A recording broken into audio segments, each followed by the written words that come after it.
Malibu 204 qidirayotgan oq ukalarimizga va so'ragan oq ukalarimizga yaxshi holatda oq rangidan keldi.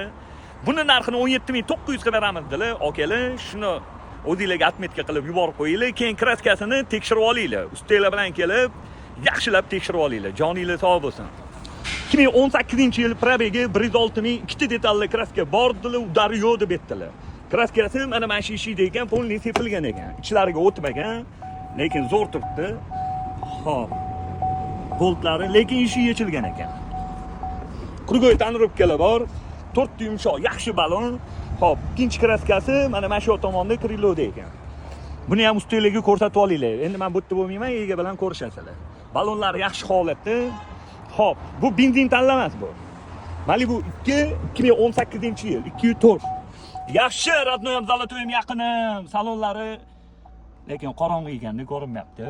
Yaxshi chexolda taqilgan, menimcha chexol 500 ming tursa kerak. Salonlarda qirilgan, chizilgan, ko'ngilni xira qiladigan joylari yo'q. Xo'p, 2018 204 106 ming yurgan bu Malibu 2ni 17.900 ga beraveramiz, bosinglar.